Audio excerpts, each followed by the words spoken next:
வணக்கம் நேர்களே. மகாகவி சுப்பிரமணிய பாரதியார் அவர்களை பற்றிய ஒரு வீடியோ 2 நாட்களுக்கு முன் பதிவிட்டிருந்தேன். அதன் தொடர்ச்சியாக இந்த வீடியோவை இங்கு சமர்ப்பிக்கின்றேன். பாரதியாருங்க தான் கஷ்டப்பட்டாலும் சரி, நாம் கண்ணு முன்னாடி யாராவது கஷ்டப்படுறாங்கன்னு தெரிஞ்சால் தன்னிட்ட இருக்கிற அப்படியே எல்லாத்தையும் எடுத்து மற்றவங்களுக்கு கொடுத்துருவாருங்க. அது மாதிரி தாங்க ஒரு சம்பவம். நிறைய சம்பவங்கள் நடந்திருக்கு அவர் வாழ்க்கையில். இன்னொரு சம்பவத்தை சொல்கிறேன் பாருங்கள்.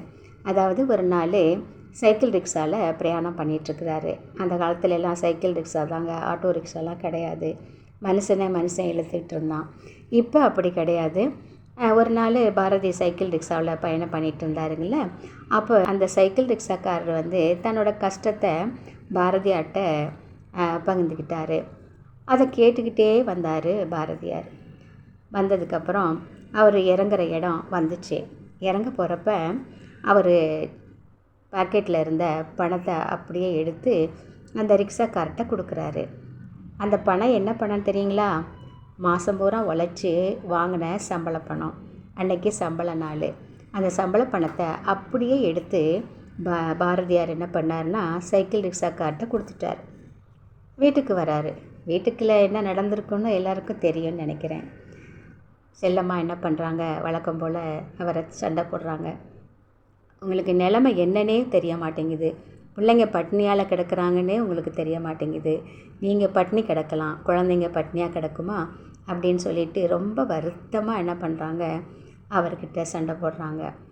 ஆனால் இந்த விஷயம் அவங்க வீட்டுக்கு 3வது வீட்டில் குடியிருக்கிறவங்க காதில் விழுகுது. அவர் என்ன பண்ணுறாரு, என்ன பாரதி இப்படி பண்ணிட்டாரு அப்படின்னு சொல்லிட்டு அந்த ரிக்ஷாக்காரரோட விவரத்தையெல்லாம் தெரிஞ்சுக்கிறாரு. தெரிஞ்சுக்கிட்டு அந்த ரிக்ஷாக்காரர் அந்த வீட்டுக்காரருக்கு ரொம்ப வேண்டியப்பட்டவர். அதனால் என்ன பண்ணார்னா நேராக அவர் வீட்டுக்கு போகிறாரு. அந்த ரிக்ஷாக்காரரை பிடிக்கிறாரு.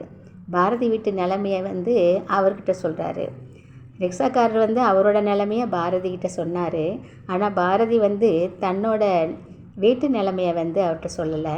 ஆனால் தன்னிக்கிட்ட இருந்தது எல்லாத்தையும் அள்ளி கொடுத்துட்டாரு.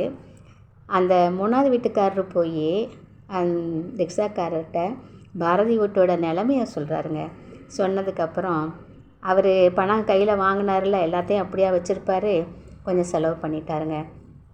செலவு பண்ணது போக மீதி 45 ரூபா கையில் வச்சுருந்தாராம். சரின்னு சொல்லிட்டு அவர் பாருங்கள், நான் எல்லாத்தையும் செலவழிச்சிட்டேன்னு சொல்லியிருக்கலாம் அந்த ரிக்ஷாக்காரரு. ஆனால் செலவழித்தது போக 45 ரூபா கையில் இருந்ததை அதை அப்படியே எடுத்து அவர்கிட்ட கொடுத்துட்டாங்க. பாருங்களேன், பாரதி தொட்டு கொடுத்த பணம் அவரையும் ஒரு நல்லவராகவே மாற்றி இருந்திருக்குது. இல்லை அவரே இயல்பாகவே நல்லவராக இருந்தாரா என்னன்னு தெரியலங்க. அந்த 45 ரூபாயை வாங்கிட்டு செல்லம்மா கையில் கொடுக்குறாரு. செல்லம்மா அதை வாங்கி என்ன பண்ணுறாங்க, அரிசி எல்லாம் வாங்கி குழந்தைங்களுக்கு சமைச்சு கொடுக்குறாங்க. இப்படி பாரதி என்ன பண்ணுவார்னா தன்கிட்ட இருக்கிறத தன் வீட்டை பற்றியே நினைக்க மாட்டாருங்க. தனக்கு மிஞ்சி தான் தானம் தர்மம்னு சொல்லுவாங்க. ஆனால் பாரதி என்றைக்குமே மிஞ்சினதை கொடுத்ததே இல்லை. தன்கிட்ட இருக்கிறத கொடுத்து தான் அவருக்கு பழக்கம். இப்படி பாரதி என்றைக்குமே பாரதி தாங்க. அவர் வாழ்ந்த காலத்தில் நாம் இல்லையே நினச்சி ரொம்ப வருத்தமாக இருக்குது. அவரை ஒரு தடவையாவது பார்த்துருந்துருந்தா மனசு ரொம்ப சந்தோஷமாக இருக்கும் போல் எனக்கு தோன்றுகிறது. நேர்களே, இந்த பதிவு உங்கள் எல்லாத்துக்கும் பிடிச்சிருக்குன்னு நினைக்கிறேன். என்னோடய சேனலை நீங்கள் சப்ஸ்கிரைப் பண்ணுங்கள். மற்றவங்களுக்கும் இந்த வீடியோவை பகிருங்க. உங்களிடமிருந்து விடைபெறுவது எம் மண்ணின் மகள் வெளிச்சம் தெரிகிறது சேனலுக்காக. நன்றி, வணக்கம்.